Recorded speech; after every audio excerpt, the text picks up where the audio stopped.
6 grown adults, a 500-year-old castle, and a licensed therapist looks all of them and says, "Here are your puppets." And I need you to understand it worked. It absolutely worked. Because the second you put a sock on somebody's hand, they will tell you the truth that they've been swallowing for 15 years. And then somebody walked out. Obviously, we know who that is. Hey, welcome back to Reality Recaps Unfiltered. I'm Ruby, and this is where your guilty pleasure gets the deep dive it deserves. No filters, no sugarcoating, no pretending I'm neutral, because I am not.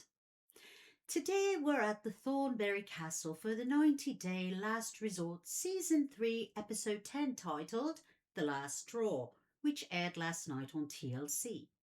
6 couples, Shekinah and Sarper, Rebecca and Zied, Kara and Guillermo, Thaís and Patrick, Jenny and Sumit, and Paola and Russ. Nobody gets skipped. So let's get into it. Pull up, ladies and gentlemen. Let's start this conversation with the two who didn't even make it to the exercise, Shekinah and Sarper. Shekinah refuses to perform, a flat refusal. She's not doing the puppet thing. She thinks it's beneath her, and when the whole room pushes back, she gets up and leaves. Surprise, surprise. And then, who's following her? Sarper. Now, I've been fairly patient with Shekinah this season, and you know that. But this is the moment the mask comes off all the way. Because refusing to do the exercise isn't about the puppets. It's about the fact that those exercises requires you to say a true thing in front of people. And she will not do it. Not once, not this whole season. She'll fight, she'll shout, but she will not be honest. Let me give her a fair read because she deserves one. Shekinah has been put on blast by the entire cast for weeks. When you've been the group's punching bag, being handed a vulnerability exercise in front of the same people who have been picking at you does not feel like therapy. It feels like a setup. She's not paranoid for clocking that.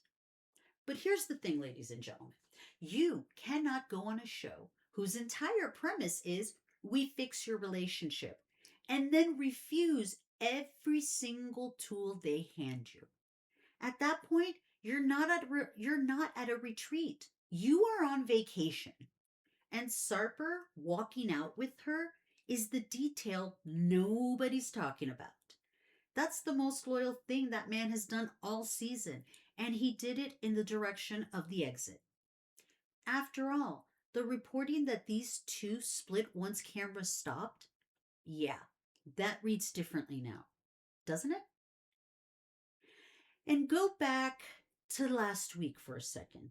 Episode 9, the performance episode. Shekinah participated in that one. She showed up and she did her thing. So it's not that she can't do the exercises. It's that last week she got to perform. And this week she's being asked to confess. Shekinah will do anything in front of a room except be seen in front of one.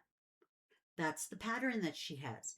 And once you see it, you can't unsee it for the rest of the season, ladies and gentlemen. It's just not possible.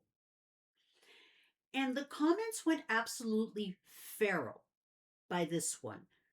Top reply I keep seeing is, she didn't walk out, she got walked out. And I don't fully agree. That woman stood up. That was her choice. But I'll admit, the whole cast watching her go and nobody chasing her is its own kind of verdict. The castle has decided about Shekinah. She just hasn't been told yet. Now, Rebecca and Zied. Because Zied picked up the puppet and, by golly, this man let it rip. Everything he has been sitting with came out through a piece of felt, and it spiraled straight into a blowout with Rebecca. Surprise, surprise. And listen, Rebecca has been in instigator mode all season. She's poked every single bear at that castle.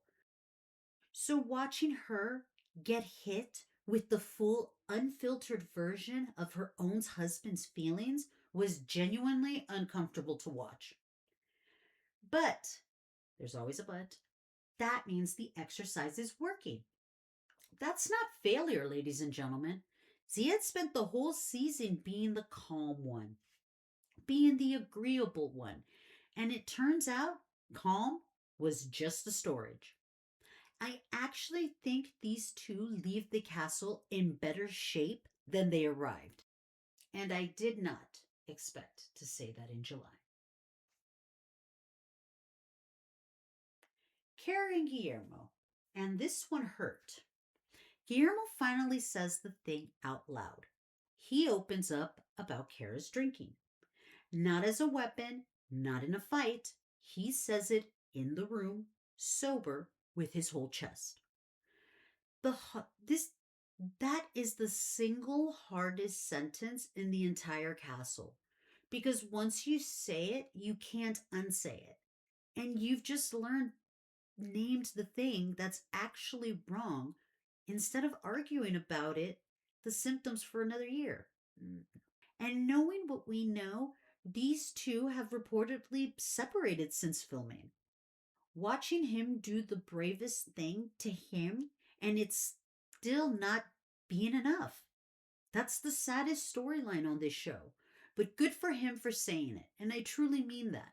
Some things you can say for the record, not for the outcome. Okay, now, Thaís and Patrick. Thaís uses her turn to go after her family drama, not Patrick.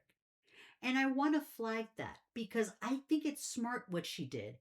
Every person in that room used the puppet to attack their partner. Thaís used hers to explain to Patrick where the pressure is actually coming from. That's a woman saying, the problem isn't you, it's the 11 people behind me. Patrick has spent 2 seasons absorbing hits he didn't earn. So him getting an actual explanation is overdue for him. Also, she's very good at puppets. Unsettlingly but good. I love that impersonation she did of John and Sparkles. Right on, Thais. All right. Now, Jenny and Sumit. 15 years, and they're still circling the same drain. The drinking, and underneath it, the lying. Because that's what it always is with Sumit. Never the thing. It's not the telling her about the thing, the loans, the parents, the plans.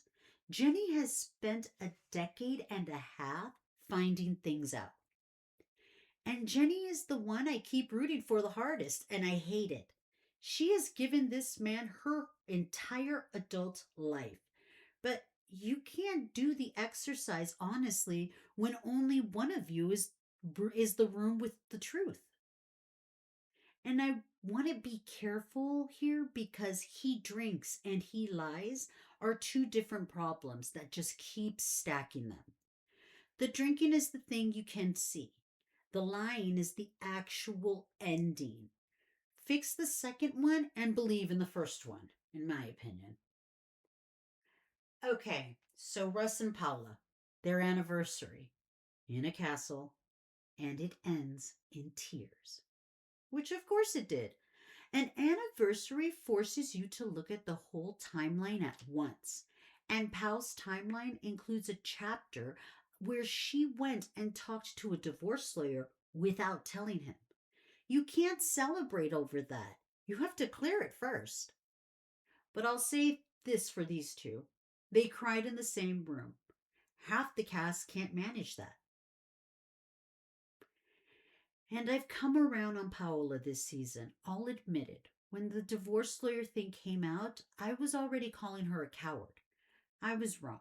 She went and got information before she made a decision, which is the single most adult thing anybody in that castle has done. She didn't file, she asked questions. Russ is allowed to be hurt by that and still allowed to have asked it. Two things can be true. That's basically the whole show, right? All right, let me land this chaotic plane. Who's actually going to leave the beautiful Thornberry Castle together? Rebecca and Zied? Yes, maybe even stronger. Russ and Paola? No. Jenny and Sumit? They'll stay, and I'm sure staying is for the win. Thaís and Patrick? Fine, and honestly, the healthiest people here. Karen Guillermo? Well, we all know the outcome of that one. Shekinah and Sarper? You cannot fix what you refuse to name. Full couple rankings and takes I can't put on YouTube are over on the Patreon. Fan, super fan, executive producer, the link is below. Now, tell me in the comments, was Shekinah walking out a self protection or was it a cop out? Because I've argued with myself on both sides. Subscribe and I'll see you next week. Thanks for listening to Reality Recaps Unfiltered. I'm Ruby. Have a great day.